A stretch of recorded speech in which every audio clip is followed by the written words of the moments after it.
کراچی سے ابھی انہوں نے مجھے ایک فیکس دی ہے، پہلے بھی ان کی طرف سے ایک دو فیکسیں آئی تھیں. جی خالق نام ہے ان کا. جی. یہ کہتے ہیں کہ کیا بیعت کرنا جو ہے وہ پریکٹیکلی ضروری ہے یا صرف دل میں انسان ایمان لے آئے تو وہی کافی ہوتا ہے؟ جی ہاں وہی اسی لیے پوچھتے ہیں. ان کا ایسے روزانہ مجھے پیغام مل رہے ہیں، فیکسز میں بھی، خطوں میں بھی، کثرت کے ساتھ جو سننے والے یا دیکھنے والے غیر احمدی دوست ہیں، اور ان میں دوسرے مذاہب کے دوست بھی شامل ہیں اور سب دنیا کے دوست شامل ہیں. انگلستان بھی، یورپ کے ملک سے بھی، انڈیا سے، ہندوستان سے بھی، امریکہ سے بھی کوئی نہ کوئی خط ضرور ملتا ہے کہ ہم نے ٹیلی ویژن دیکھا، ہمیں بہت پسند آیا اور اس میں سچائی دکھائی دیتی ہے، ہم آپ کی جماعت میں داخل ہونا چاہتے ہیں، ہمارا یہ پتہ ہے، ہمیں اس پتے پر لٹریچر بھی بھجوائیں وغیرہ وغیرہ.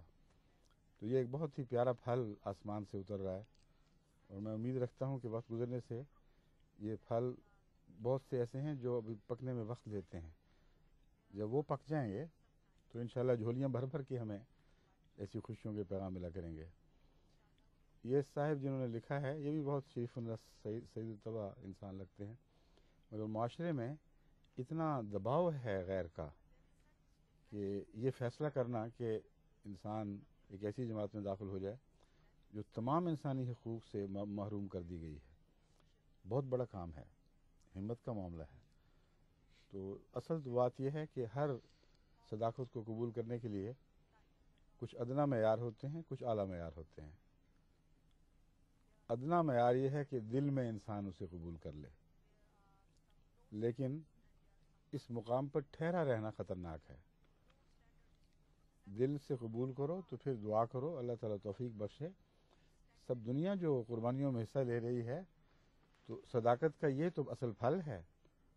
اگر آپ صداقت قبول کریں اور پھل سے محروم رہیں تو کیا فائدہ؟ کسی محبوب کی خاطر انسان کوئی تکلیف اٹھاتا ہے تو محبوب کی نظر میں زیادہ پیارا ہوتا چلا جاتا ہے. بس یہ قربانیاں جو ہیں یہ اللہ کے قرب کا ذریعہ بنتی ہیں، اس لیے ان سے گھبرانا نہیں چاہیے. لیکن یہ بات بہرحال ضرور ہے اور قرآن سے ثابت ہے کہ جو اگر دل میں بھی ایمان لے آئے ہو تو اللہ کے حضور ابتدائی منزل کے طور پر اس کو قبول فرما لیا جائے گا. وہ دلوں پر نظر رکھتا ہے اور جانتا ہے کسی کو کیا مجبوری ہے. یہ لاہور سے یہ سوال ہیں، کچھ بہن نے بھیجے ہیں. کہتی ہیں میرے ذہن میں یہ سوال رہتا ہے کہ آپ کو اکثر آقا کہہ کر مخاطب کیا جاتا ہے، اس لفظ کے معنی کیا ہیں اور کیا خدا کے علاوہ کسی کو آقا کہنا صحیح ہے؟ سوال یہ ہے کہ جہاں تک مجھے کہا جاتا ہے، مجھے تو اس سے بڑی الجھن سی ہوتی ہے، ایمبیرسمنٹ محسوس ہوتی ہے. لیکن یہ کہنا کہ خدا کے سوا کسی کو کہنا جائز نہیں، یہ غلط ہے. بلکہ آقا تو ایک عام لفظ ہے، اور ایران میں اسے آغا کہا جاتا ہے، اور اپنے بڑوں کے لیے سب وہاں آغا کا لفظ استعمال کرتے ہیں.